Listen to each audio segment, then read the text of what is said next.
La pregunta que ha dejado Úrsula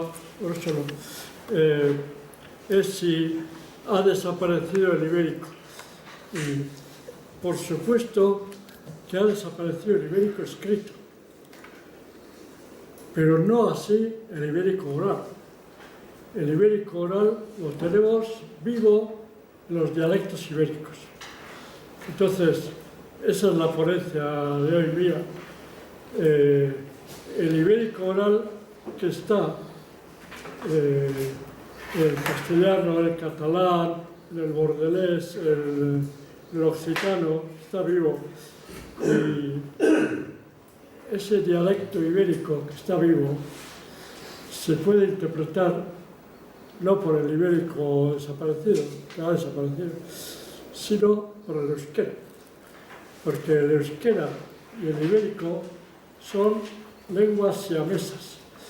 Y desde el euskera se pueden interpretar todas y cada una de las palabras del castellano.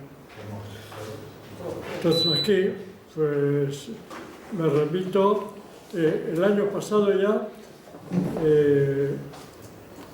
di una lista de 500 palabras del castellano interpretadas desde el euskera. Hoy voy a dar pues unas 220. O sea, en realidad son 1050 bisílabos que comparten el euskera y el ibérico. Comparten 1050 bisílabos. Pues, por ejemplo, abu, uku, son compartidos por el euskera y el bisílabo uku. O sea, sorioneku, parecen. Ereku es uku. Ereku es ese uku. Sorioenen uku. Y el abu, pues erraukon, que aparece en la mano de Iulegui, erraukon, erse, erza, significa erraukon, un lugar a tope especial para estar. Erraukon es un lugar, la casa, que es a tope especial para habitar, para estar, para descansar. Es un poema, el escrito de la mano de Irulegui, es un poema muy difícil de interpretar, muy difícil porque está en clave. O sea, estar en clave es cuando escribimos nosotros en el móvil para decir por favor y escribimos una X y un fa, X fa, pero quiere decir por favor.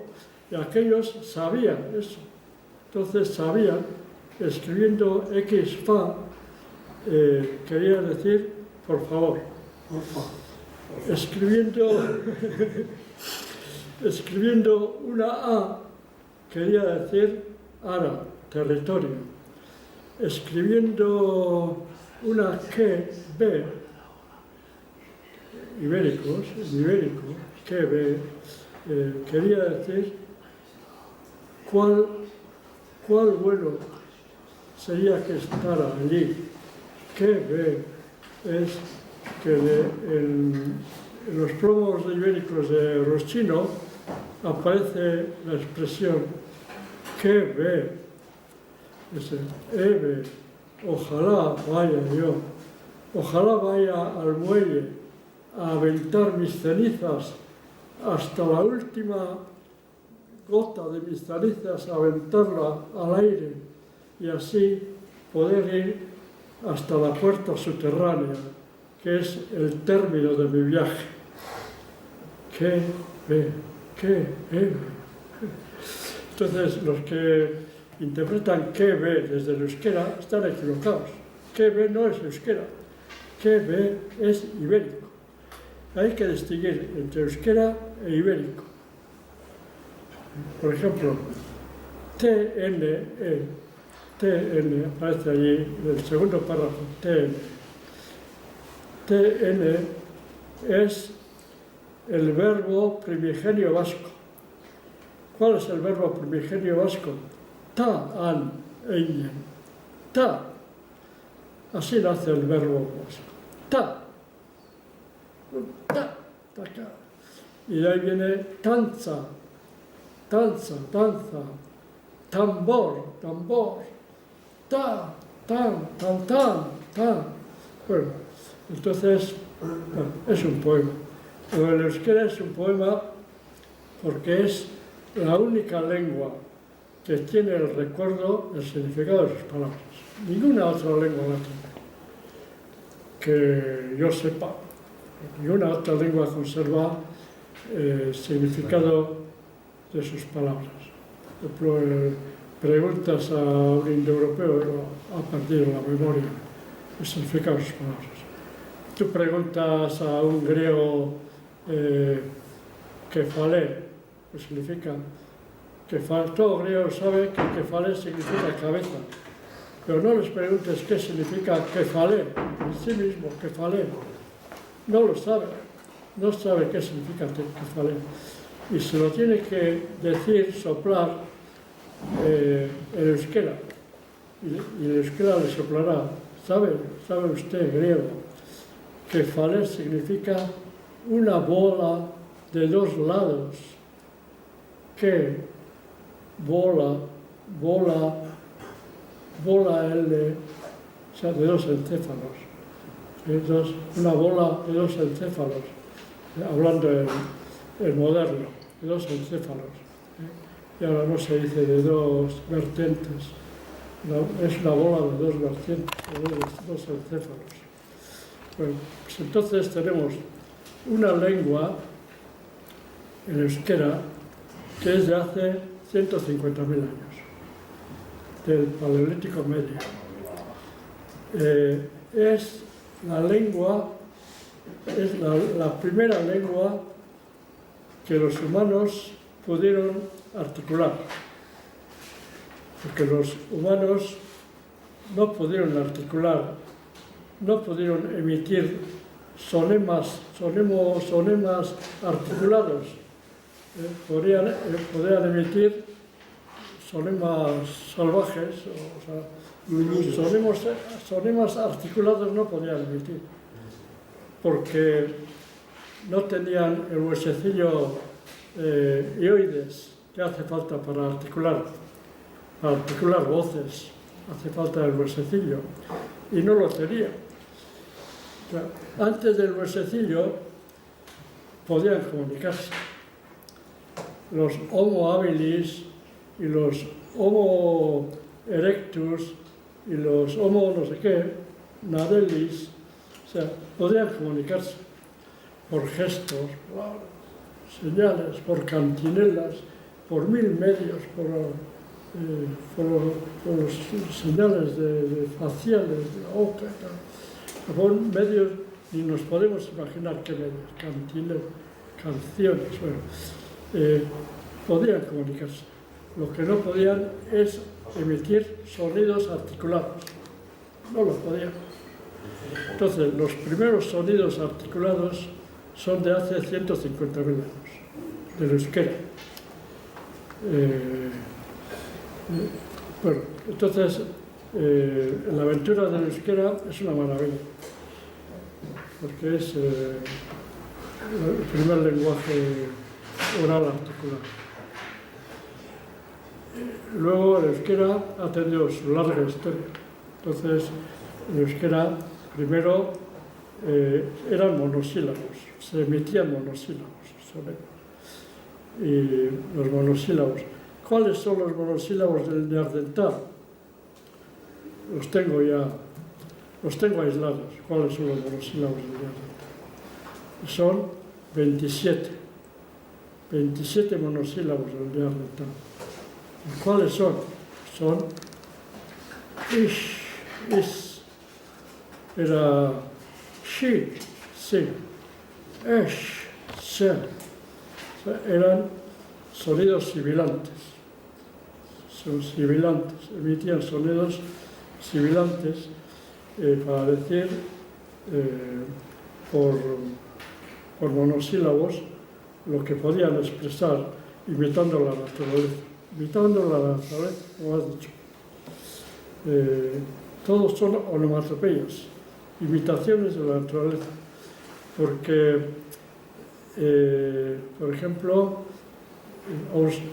oían cómo transcurría un río y el ruido que sacaba, shiri, shiri, shiri, shiri, shiri, shiri.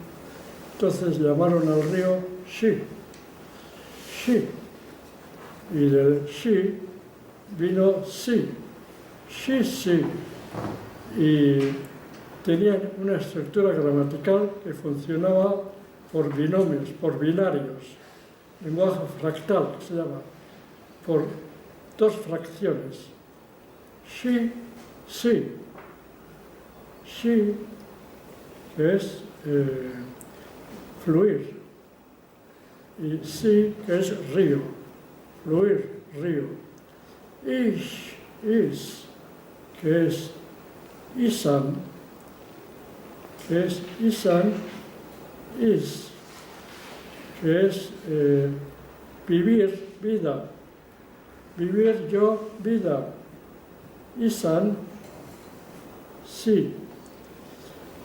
Esta sí, y luego de sí, sí, río, pasan a los bisílabos. Eso ocurrió hace 18.000 años. Y eso se llama ibérico. Llámesele ibérico, llámesele como quiera. Pero hace 18.000 años nuestras abuelas inventaron el lenguaje bisilábico. Y entonces el lenguaje bisilábico funciona, es un lenguaje fractal, funciona por dos.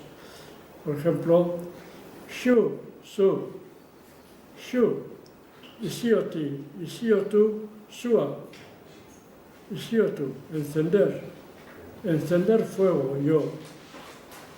Shu, su, encender fuego, yo. Is, vivir vida, yo. Tiene una estructura gramatical. En aquellos tiempos tiene una estructura gramatical compleja, el euskera, monosilábico. Pues luego viene la revolución, el euskera bisilábico. El euskera bisilábico ya se explicita más, mucho más. Entonces, donde pronunciaban sí, viene situ, alimentación. Donde se expresaba solo is, viene isan, vivir. Donde se expresaba un monosílabo cualquiera, viene una explicitación que supone un enriquecimiento de la lengua, pero un enriquecimiento muy grande. Es una revolución lingüística. Entonces, llegados al 18.000, surge el ibérico. ¿De dónde surge el ibérico ahora? Los historiadores divergen. Y lo primero que dicen es que el ibérico nació de Mauritania, ibero-mauritano, o que nació de no sé dónde, del África. Pero es imposible. El ibérico tuvo que nacer de donde había un lenguaje monosilábico. Y en el Sahel, ni en el Mauritania, ni en el Dogonia, no había lenguaje bisilábico. No lo había. Solo había en Aquitania. Entonces, saque las consecuencias. Solo en Aquitania pudo surgir el ibérico, donde había un lenguaje monosilábico. Bueno, entonces, el ibérico no ha venido de fuera. El ibérico nació en Aquitania. Simplemente por ese argumento lingüístico. No sé de historias, y luego los ibéricos tuvieron tiempo, miles de años, tuvieron decenas de miles de años para caminar de norte a sur y de sur a norte. Pudieron ir de aquí a Mauritania, de aquí a Sahara, de aquí a Canarias, de aquí a cualquier sitio. Y pudieron venir de Canarias aquí, pudieron venir de Mauritania aquí, hubo un trasiego de lenguas de un sitio a otro. Entonces, eso ya entra en la historia. Pero lo que no entra en la historia es indiscutible, es que el ibérico nació en Aquitania. Es por simple deducción, por simple argumentación lingüística. Bueno, entonces tenemos que el ibérico es de Aquitania, que el euskera y el ibérico comparten 1050 bisilábicos.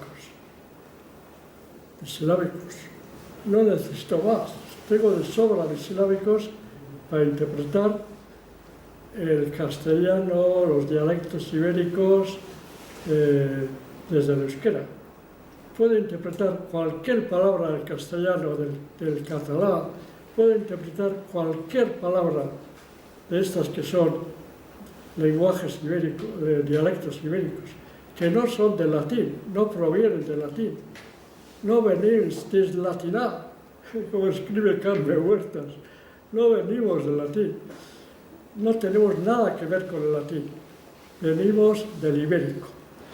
Y esta es la hora en que la Real Academia Española, la RAE, es ignorante de cuál es su lengua madre. Es ignorante. No saben que su lengua madre es el ibérico. Oye, ¿qué hacen? ¿Qué hacen? Dimitan, señores, dimitan. Bueno, pues en eso estamos. Y todavía nos siguen enseñando los académicos, nos siguen enseñando que venimos del latín, que el euskera viene el 40%, 60%, no sé qué cómputo ya tienen, que viene del latín, que es al revés, que el latín tomó del ibérico, que el latín tomó de muchas flores, el latín tomó no solo del ibérico, también del celta, del bereber. El latín es una margarita de muchas flores. Pero lo que no se puede decir es que venimos del latín en no sé cuántos por ciento. No, es al revés. El latín ha tomado de nosotros, del ibérico, tanto y tanto. El cómputo, cuánto ha tomado del ibérico, cuánto ha tomado del celta, cuánto ha tomado del bereber. El latín es eso, es una margarita, muchas flores. Pero es el día todavía en que siguen enseñando las medallas de las academias de esto, de las academias del País Vasco, siguen enseñando con sus apuntes amarillentos que venimos del latín. Que no, corrija sus apuntes amarillentos, corrija. O sea, ya sabemos que cuesta mucho corregir unos apuntes amarillentos porque hay que emplear fuerza y capacidad, y sobre todo voluntad. Porque ya es que dice el norteamericano Chomsky, dice, lo más preocupante no es el error, que se cometan errores. Lo más preocupante es la mentira, es el estar apegados a la mentira. Si están apegados a la mentira es que es imposible. Cualquier argumento no vale ningún argumento. Si uno está apegado a la mentira, es en balde cualquier argumento. ¿Qué ha pasado con Iruña Velella? Pues que es en balde. En Iruña Velella están apareciendo estracas, grafitos, que es a la vista que no pueden ser falsos. ¿Por qué? Porque encima de las letras hay calcificaciones, hay pátina, no pueden ser falsos, está a la vista. Pero ha metido la pata tanta gente que ya no pueden sacar la pata, no lo pueden sacar, es imposible. Le pones cualquier argumento más evidente, lo más evidente, no te sacarán la pata y no se arrepentirán de lo que han dicho. No se arrepentirán. El asunto es el estar apegados a la mentira. El problema es ese. Bueno, yo tengo aquí, primero parto del hecho, claro está, que el castellano, el occitano, no vienen del latín, lo que son dialectos ibéricos. Entonces, teniendo en cuenta ese hecho básico, que son dialectos ibéricos, me he propuesto, pues vamos a hacer la prueba.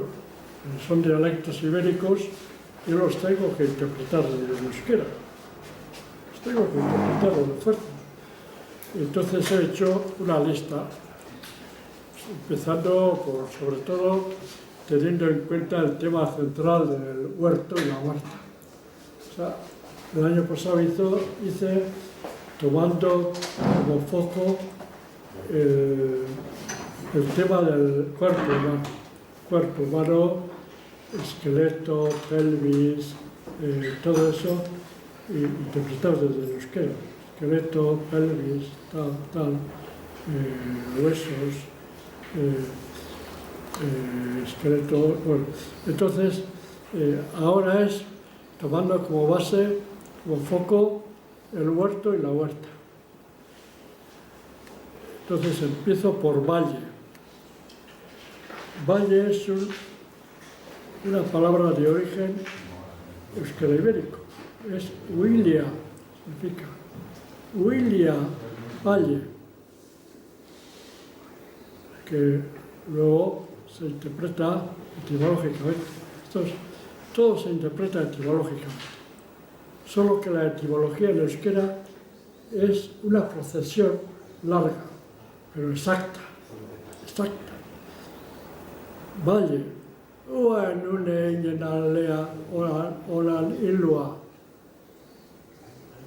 Eso luego se recorta, la huérpena, se reduce y surge ua une uniñai valle. Significa valla laguleko edadura. En castellano, extensión de valle. Huerta, ortua, oro en une eñan antuya nara, la huerta, oro une eñan ala.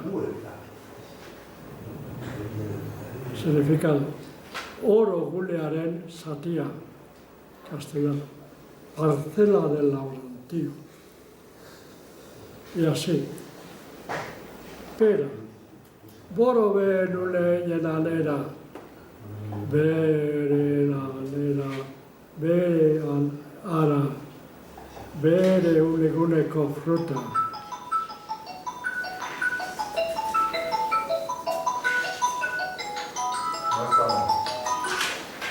Fruta propia de bajura de valle.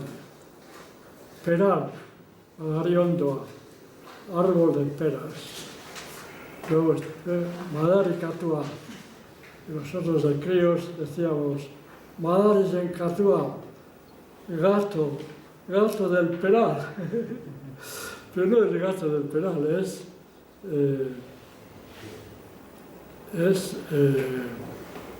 en Decatua, Madari en Decatua, peral agotado, peral enfermo.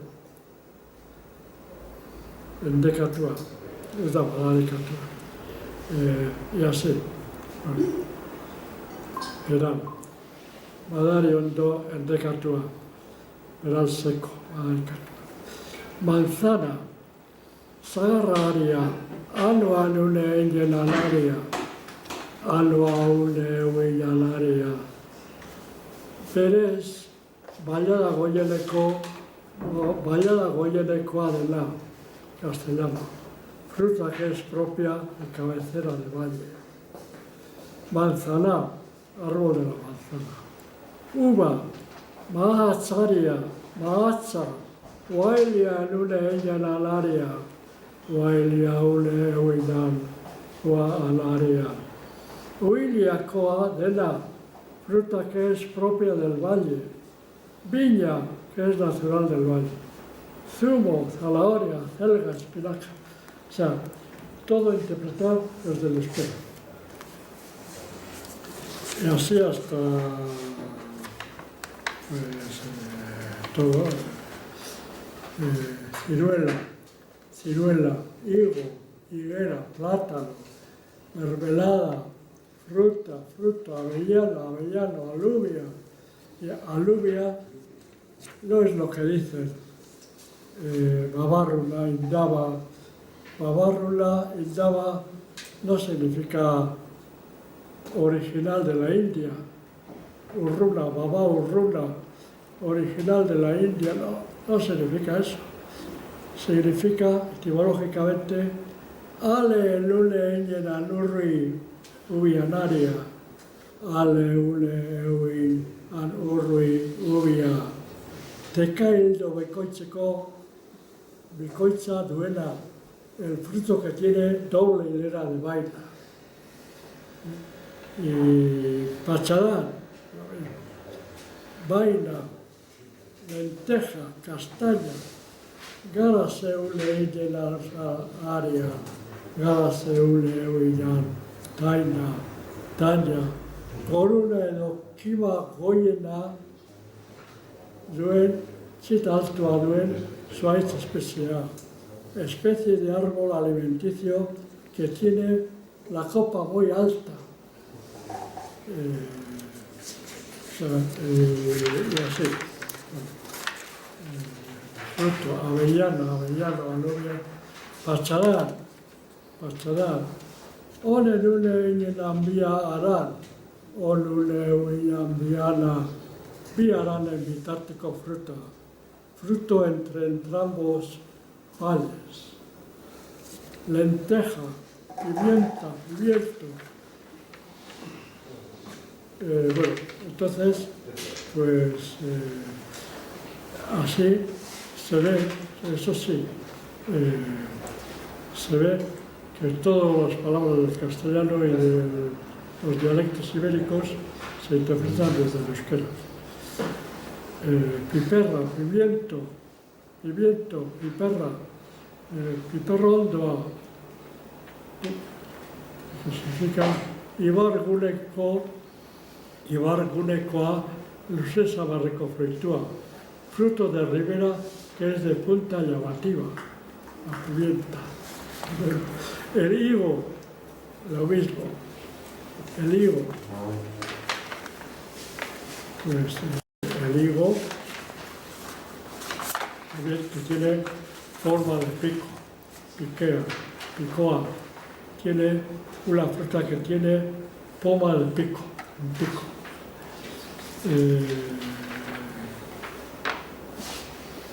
Todo así, pachadar, acebal. Acebo en euskera es gorostia,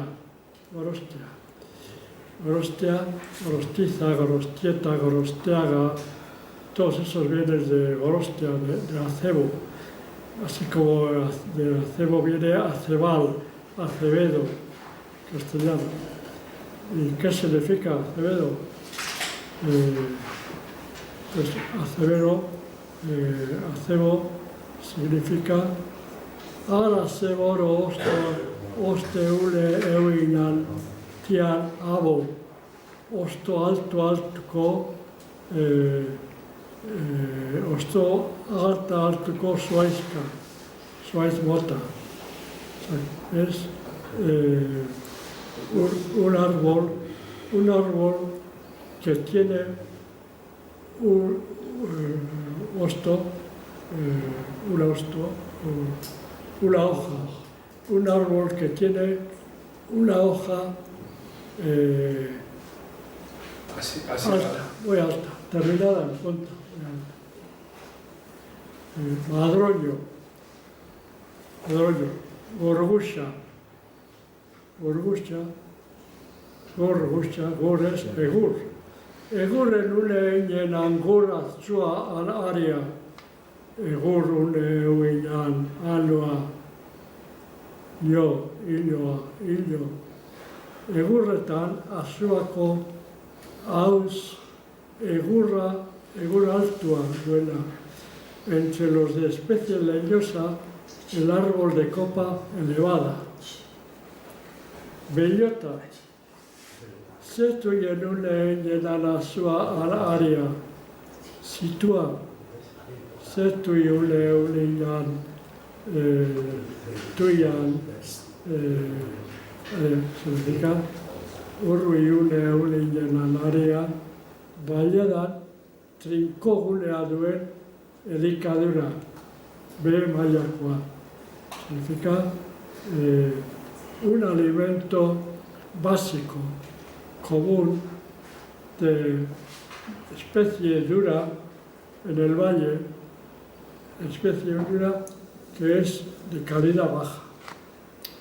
Significa todo el mundo se alimentaba de bellotas de una calidad baja de alimentación. Ya. Bueno, si Javi Goitia no está de acuerdo, puede protestar. Ameti duzu. Bai. Bueno, txalo.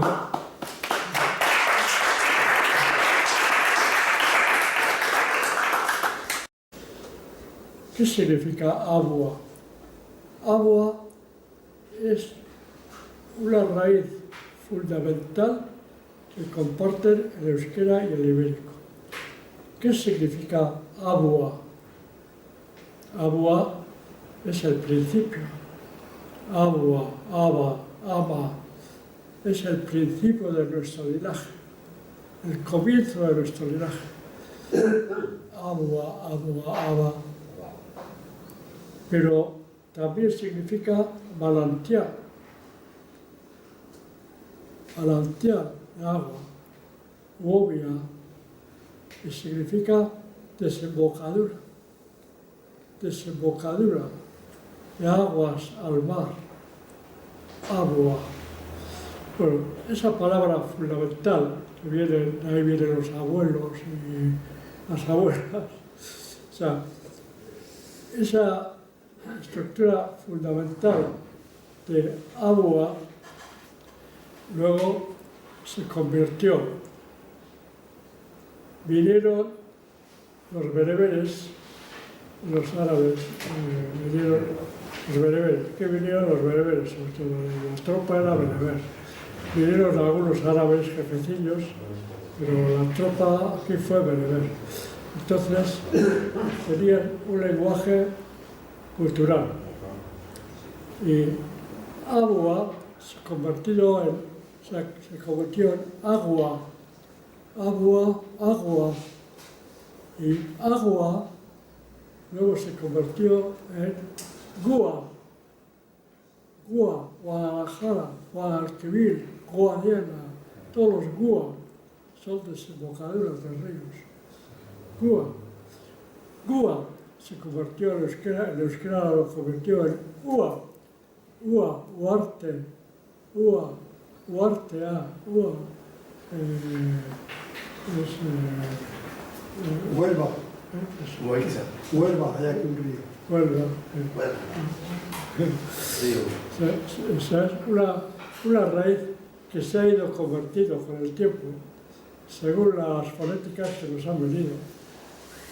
Según sea la fonética de aquí, la fonética original, según sea la fonética bereber, cultural, según sea la fonética de la H o arte, la H que no es gutural fuerte, sino gutural suave. O sea, según las diversas fonéticas ha ido desarrollándose, Abua. Pero es lo mismo. Abua es lo mismo. Lo comparten el euskera y el ibérico. ¿Alguna pregunta más? Yo quería preguntar una cosita Felicitarlo por el trabajo exhaustivo que has hecho y esto pues es reconocible ya desde hace muchos años y por lo tanto pues, quiero decir que es una explicación larga pero que nos viene de mucho antiguo, muy antiguo, es difícil de poder comprobar todo eso, pero es un estudio bien hecho. Yo quería preguntar, solamente porque soy muy ignorante, ese huesito no lo había oído nunca. ¿Dónde está? ¿Dónde está el huesito ese de la fonación que capacitó al hombre para pasar de los gruñidos al Articulado. Eso. El huesecito ese, yo no entiendo de fisiología, pero debe estar en la garganta. El hueso este que tenemos aquí. La muesca solo por encima de las huesos. No por encima. Está la nuez. Pues hombre, sí, médico.